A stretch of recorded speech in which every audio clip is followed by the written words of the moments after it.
이번 분석을 시작하기에 앞서 투자 판단의 최종 책임은 투자자 본인에게 있다는 점을 명확히 말씀드립니다. 저희는 단순 정보나 분석을 제공할 뿐 특정 종목이나 섹터에 대해 매수나 매도를 절대 추천하는 것이 아닙니다. 2025년 10월 17일이었죠. 아티바 바이오테라피틱스, 그 ARTB 말입니다. 주가가 정말 폭발했어요. 네, 맞아요. 하루 만에 116% 이상 올랐으니까요. 6달러 넘어서 마감했죠. 네, 6.91달러. 이건 뭐 시장이 완전 주목할 수밖에 없는 그런 급등이었는데요. 도대체 이게 왜 이런 건가? 오늘 좀 깊게 파헤쳐 보려고 합니다. 여러 자료들을 보니까 역시 핵심은 FDA, 미국 식품의약국의 패스트트랙 지정이더라고요. 그렇죠. 아티바의 그 주력 후보 물질, 알로 NK라고 부르죠. AB-101. 이게 류마티스 관절염 치료제로 패스트트랙 지정을 받은 게 결정적이었어요.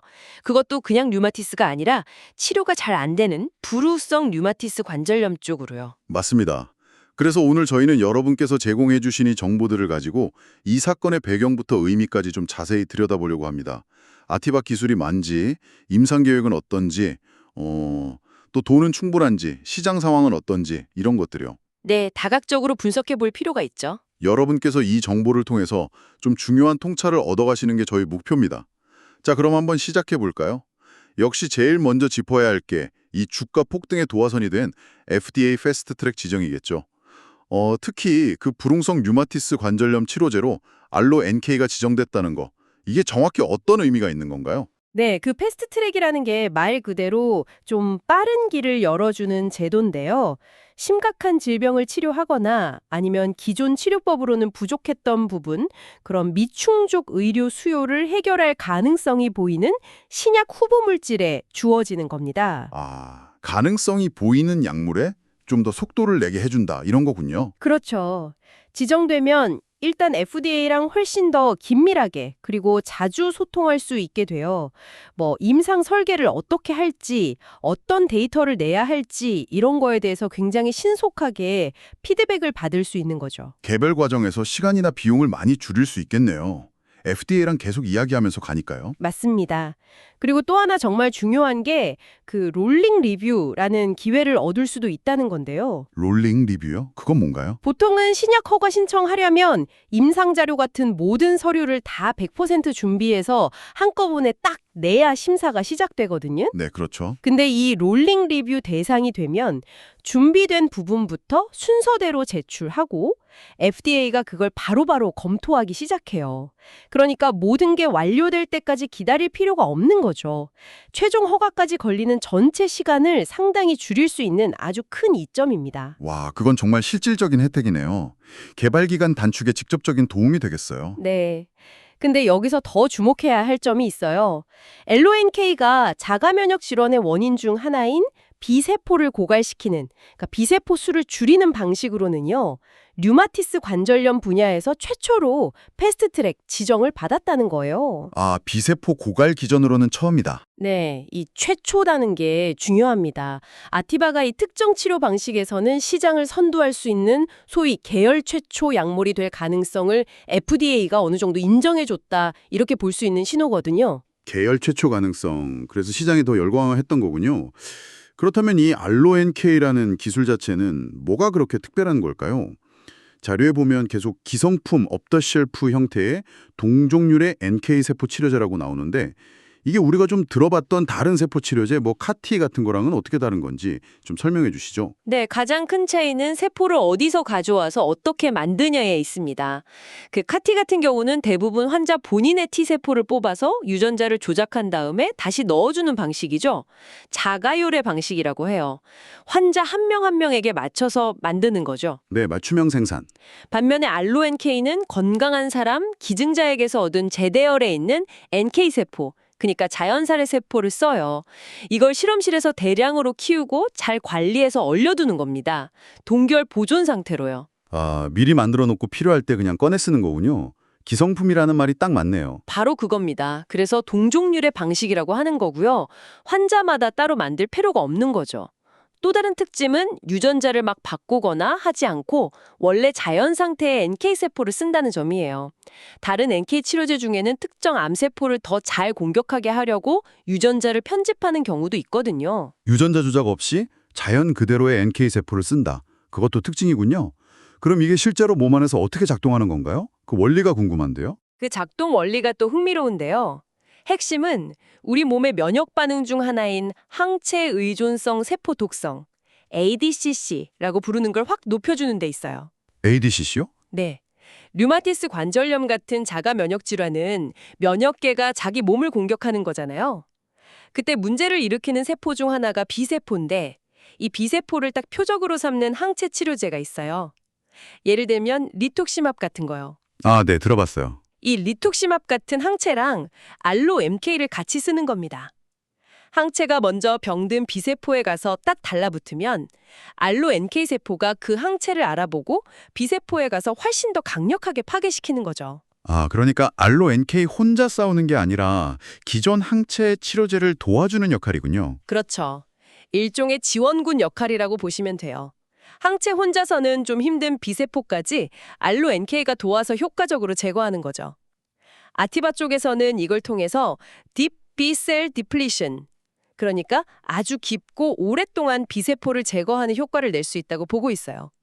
B세포가 자관면역 염증을 일으키는 주범 중 하나니까 이걸 깊게 제거하면 병의 근본 원인에 더 다가갈 수 있다는 거죠. 깊은 B셀 제거, 상당히 강력한 컨셉인데요.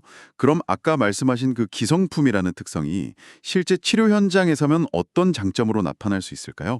환자나 의사 입장에서는 뭐가 좋아지는 거죠? 이건 임상 적용에서 정말 큰 장점인데요. 자가 유래 방식은 환자 세포 뽑고 만들고 다시 배송하고 여기에 보통 몇 주씩 걸리거든요. 그 사이에 환자 상태가 나빠질 수도 있고요. 네, 시간이 꽤 걸리죠. 근데 LONK는 이미 만들어져서 얼려놨으니까 필요할 때 해동해서 거의 바로 투여할 수 있어요. 치료받기까지 기다리는 시간이 확 줄어드는 거죠. 치료 접근성이 엄청나게 좋아지는 겁니다. 와, 즉시 투여가 가능하다는 거네요. 네. 그리고 또 병원에 꼭 입원하지 않고 외래진료실 같은 데서 그냥 주사 맞듯이 치료받을 수도 있을 걸로 예상돼요. 이건 환자 입장에서는 훨씬 편한 거고 병원비 부담도 줄일 수 있는 거죠. 환자 편의성도 높고 의료비 절감 효과까지 매력적인데요. 그리고 안전성 측면에서도 좀 유리할 수 있다는 이야기가 나옵니다. T세포 기반 치료제, 특히 CAR-T에서 가끔 문제가 되는 심각한 부작용 있잖아요. 사이토카인 방출 증후군 CRS나 신경독성 아이캔스 같은 거요. 네, 들어봤습니다. 위험할 수 있다고? NK세포 기반 치료제는 그런 심각한 부작용 위험이 상대적으로 낮을 것으로 기대되고 있어요. 자가면역 질환은 암과는 다르게 오랫동안 관리해야 하는 만성 질환이 많잖아요.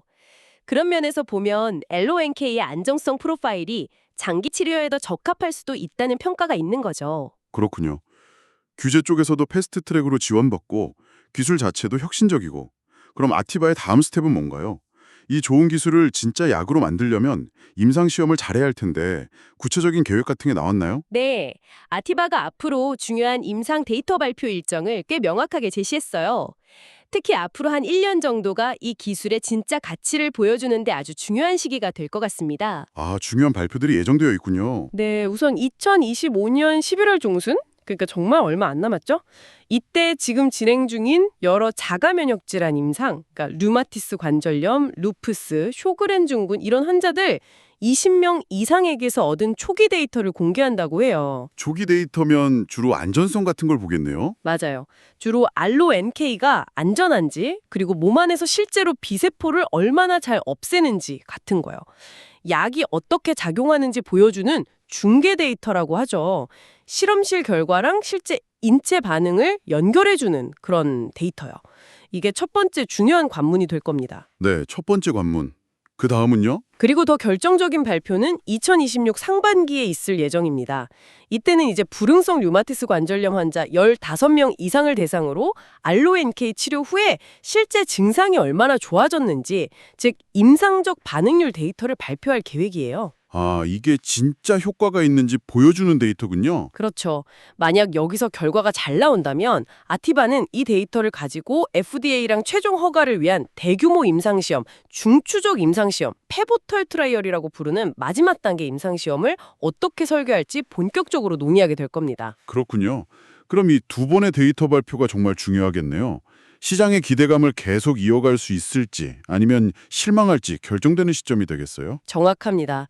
이 두 시점이 알로임 K의 실제 가치를 증명하고 투자자들의 신뢰를 얻거나 잃을 수 있는 아주 중요한 변곡점이 될 거예요. 주가도 당연히 이 결과에 따라 크게 움직일 가능성이 높겠죠? 아티바는 이 중요한 임상들을 쭉 진행할 만큼 재무적으로 좀 튼튼한가요? 네, 재무 상태도 꼭 봐야 하죠. 2025년 2분기 말 기준으로 보면요. 아티바가 가진 현금이나 투자 자산 이런 것들이 한 1억 4,240만 달러 정도 됩니다. 1억 4천만 달러? 네, 회사 측에서는 이 돈으로 2027년 2분기까지 그러니까 대략 2년 정도는 운영 자금이 확보된 상태라고 밝혔어요. 2년이면 당장 자금 걱정 없이 아까 말씀하신 그 중요한 임상들을 집중할 시간은 벌었다고 봐도 되겠네요. 네, 단기적으로는 숨 돌릴 틈은 있는 거죠. 비교적 안정적이라고 볼 수 있어요. 하지만 동시에 봐야 할 게 연구개발비는 계속 늘고 있다는 거예요. 2025년 2분기 R&D 비용이 1,790만 달러로 작년 같은 기간보다 늘었거든요. 연구개발에 돈이 계속 들어가는군요. 네, 아직 팔리는 약이 없으니까 매출은 없고 당연히 영업 손실은 계속 나고 있는 상황입니다. 장기적으로 보면 결국 알로엔케인 개발에 성공해서 돈을 벌어야만 회사가 계속 굴러갈 수 있는 구조인 거죠. 그런데 좀 흥미로운 뉴스가 있었어요. 주가가 막 116% 폭등했던 그날 아티바 CEO가 자기 주식을 팔았다는 소식이 있더라고요. 이건 어떻게 봐야 할까요? 투자자 입장에서는 좀 헷갈릴 수도 있을 것 같은데. 아, 네. 프레드 에슬란 CEO가 그날 25,500주를 매도한 건 맞습니다. 근데 이제 공시 내용을 보면 이게 사전에 짜놓은 룰 10B5-1 거래 계획에 따라서 판 거라고 해요. 룰 10B5-1 계획이요? 그게 뭐죠? 그게 뭐냐면 회사 내부 정보 잘 아는 사람이 미공개 정보를 모를 때 미리 주식을 언제, 얼마에, 얼마나 팔겠다 하고 계획을 세워두는 거예요. 그러면 나중에 진짜 중요한 정보가 터져도 그 계획대로는 팔 수 있게 해주는 제도입니다. 보통 내부자 거래 의혹 피하면서 개인적으로 돈이 필요할 때 세금 내거나 다른 데 투자하거나 할 때 주식 팔려고 많이들 써요. 아하, 미리 계획된 매도였다. 그래도 타이밍이 너무 절묘한 거 아닌가요? 하필 주가 최고점일 때 팔아서. 그렇죠. 타이밍이 좀 그렇긴 하죠. 그래서 이게 계획된 매도라고 해도 투자 심리에 아예 영향이 없다고 보기는 어려워요. 아무리 계획된 거라지만 최고 경영자가 주가 꼭대기에서 팔았다는 사실 자체가 단기적으로는 좀 안 좋게 보일 수도 있거든요. 그래서 이런 내부자 거래 움직임은 앞으로도 좀 눈여겨볼 필요는 있습니다. 그렇군요. 계획된 거라 해도 신경은 쓰이네요. 그런데도 불구하고 시장 분석가들은 여전히 좋게 보는 편인가요? 네, 지금까지 나온 월가 분석가들 리포트를 보면요. 아티바에 대해서 강력 매수 의견을 내면서 목표 주가도 지금보다 훨씬 높게 잡는 경우가 많아요. 오, 그래요? 네, 이걸 보면 분석가들은 뭐 단기적인 재무 상태나 CEO 주식 매도 같은 것보다는 알로엔케이라는 기술 자체가 가진 장기적인 혁신성이나 시장 잠재력 이런 걸 훨씬 더 중요하게 보고 있다는 거죠. 물론 이 사람들의 낙관론이 맞을지는 결국 앞으로 나올 임상 데이터가 증명해줘야겠지만요. 결국 모든 건 데이터로 증명해야 하는군요. 자, 그럼 경쟁 상황은 어떤가요? 이 자가 면역 질환 분야에서 NT 세포 치료제 개발하는 곳이 아티바 말고 또 있겠죠? 경쟁은 좀 치열한 편인가요? 네, 당연히 경쟁사들이 있습니다. NK세포 치료제 분야 자체가 아직 좀 초기 단계이긴 하지만 가능성이 크다고 보니까 여러 회사들이 뛰어들고 있어요. 자가면역 질환 쪽에서도 뭐 NK맥스나 페이트 테라퓨틱스 같은 회사들이 각자 다른 기술로 연구 개발을 활발하게 하고 있습니다. 경쟁은 앞으로 더 심해질 거예요. 그럼 아티바가 가진 경쟁 우위랄까? 차별점은 뭐라고 딱 정리할 수 있을까요? 몇 가지 뚜렷한 점들이 있죠. 앞에서도 이야기했지만 첫째는 미리 대량 생산해 놓는 기성품, 동종률의 방식이라는 거. 둘째는 유전자 조작 없이 자연 상태 NK세포를 쓴다는 점. 그리고 셋째는 치료가 어려운 특정 환자군, 즉 불홍성 류마티스 관절염 환자를 대상으로 FDA 패스트트랙이라는 규제상의 이점을 먼저 확보했다는 거. 이 세 가지가 아티바의 핵심 경쟁력이라고 할 수 있겠습니다. 단순히 기술만 다른 게 아니라 타겟 시장을 정하고 규제 전략을 짜는 것에서도 좀 차별화를 하고 있다. 이런 말씀이시네요. 특히 처음부터 너무 넓게 가지 않고 일단 불응성 류마티스 관절염이라는 특정 시장에 집중하는 게 굉장히 전략적으로 보이는데요. 네, 그거 정말 중요한 포인트예요. 아티바가 원래는 항암제 쪽에 좀 더 집중했었는데 자가 면역 질환 쪽 가능성을 보고 연구 방향을 성공적으로 틀었거든요. 그중에서도 특히 기존 약이 잘 안 듣는 불응성 류마티스 관절염을 첫 타겟으로 잡은 건 이게 미국에만 환자가 10만 명이 넘을 정도로 시장이 꽤 큰데도 아직 뾰족한 치료법이 부족한 영역이기 때문이에요. 미충족 수요가 아주 큰 거죠. 아, 시장 크기도 크고 해결책도 시급한 곳을 노린 거군요. 그렇죠. 여기서 일단 성공하면 그걸 발판 삼아서 다른 자가 면역 질환으로 영역을 넓혀가기가 훨씬 수월할 겁니다. 그러니까 꽤 명확한 상업화 계획을 가지고 움직이고 있다고 봐야죠. 그리고 또 하나 재밌는 배경이 있는데요. 이 알로-NK 기술의 원천 기술이 사실 한국 회사인 GC셀, 예전 녹십자랩셀에서 나왔다는 거예요. 아, 그래요? 한국 기술이었군요. 네. 그리고 지금도 GC셀이랑 그 모회사인 녹십자홀딩스가 아티바이의 주요 주주예요. 이게 그냥 기술만 사온 게 아니라 안정적으로 세포를 공급받고 계속 기술 협력도 하면서 전략적인 파트너 관계를 맺고 있다는 거거든요. 이것도 아티바 입장에서는 꽤 든든한 뒷배경이 될 수 있죠. 와, 그렇군요. 한국과의 연결고리도 있었네요. 자, 그럼 종합적으로 한번 정리해보죠. 이번 아티바 주가 폭등은 그냥 FDA 패스트트랙 지정이라는 호재 하나 때문이 아니라 그 밑에 깔린 혁신적인 기성품 NK세포 기술, 알로-NK, 그리고 구체적인 임상 계획이랑 데이터 발표 일정, 또 당분간 버틸 수 있는 재무 상태, 마지막으로 미충족 수요가 큰 시장을 정확히 노린 사업 전략, 이런 것들이 다 맞물려서 터진 결과다. 이렇게 봐야겠네요. 네, 정확하게 보셨습니다. 패스트트랙 지정이 분명 중요한 기폭제가 되긴 했지만 그것만으로는 이런 폭등을 설명하기 어렵죠. 말씀하신 대로 기술, 계획, 자금, 전략 이 네 가지 요소가 잘 맞아떨어지면서 시너지를 냈다고 보는 게 맞습니다. 물론 그렇다고 위험이 없는 건 아니에요. 임상 단계 바이오텍이라는 것 자체가 신약 개발 실패 가능성이라는 본질적인 위험을 안고 가는 거니까요. 그렇죠. 아직 갈 길이 먼 거죠. 네, 결국 모든 건 앞으로 나올 임상 데이터에 달렸다고 봐야 합니다. 특히 2025년 11월에 나올 초기 안전성 데이터, 그리고 2026년 상반기에 나올 불응성 류마티스 관절염 환자에서의 치료 효과 데이터. 이 두 가지가 알로-NK의 진짜 가치를 증명하고 아티바의 미래를 결정지을 가장 중요한 시험대가 될 겁니다. 이 데이터가 시장의 높은 기대를 만족시킬 수 있느냐? 이게 핵심이죠. 경쟁사들이 어떻게 움직이는지, 내부자 거래 같은 다른 변수들도 계속 봐야 하고요. 네, 변수들도 계속 지켜봐야겠네요. 그럼에도 불구하고 아티바는 확실히 기성품 동종률의 NK세포 치료라는 새로운 접근법으로 기존 치료가 어려웠던 자가면역 질환 분야에 새로운 가능성을 보여주고 있는 건 분명해 보입니다. 이번 패스트트랙 지정은 그 긴 여정에서 아주 중요한 전환점이었고요. 앞으로 아티바가 차세대 면역세포 치료제 시장에서 어떤 역할을 할지 계속 주목할 만한 가치는 충분하다고 생각합니다. 오늘 아티바 바이오테라퓨틱스랑 알로-NK 기술에 대해서 정말 여러 각도에서 깊이 파봤습니다. 자, 마지막으로 여러분께서 한번 스스로 더 고민해 보실 만한 질문을 던져볼까 하는데요. 지금 알로-NK는 주로 리투크시맙 같은 기존 항체랑 같이 쓰여서 비세포를 더 잘 없애도록 도와주는 뭐랄까 조력자 역할에 좀 더 초점이 맞춰져 있잖아요. 네, 그렇죠. 병용요법이 핵심이죠. 그렇다면 이 NK 세포 플랫폼이 앞으로 어떻게 더 진화할 수 있을까요? 예를 들면 NK 세포 자체에 어떤 특정 질병 유발 물질을 직접 찾아서 파괴하는 능력을 갖게 한다거나 아니면 지금과는 전혀 다른 방식의 치료법과 또 새로운 조합을 만들어서 류마티스 관절염뿐만 아니라 훨씬 더 다양한 자가면역 질환으로 치료 영역을 넓혀갈 수도 있지 않을까요? 이 NK세포 플랫폼 자체가 가진 확장 가능성, 이 부분이 앞으로 계속 지켜볼 만한 가장 흥미로운 포인트가 아닐까 싶습니다. 여러분은 어떻게 생각하시나요? 다시 한번 말씀드리지만 투자 판단의 최종 책임은 투자자 본인에게 있다는 점을 명확히 말씀드립니다. 저희는 단순 참고할 정보나 분석을 제공할 뿐 특정 종목이나 섹터에 대해 매수나 매도를 절대 추천하는 것이 아닙니다. 항상 여러분의 성공 투자를 기원합니다. 내용이 좋으셨다면 구독, 좋아요 부탁합니다.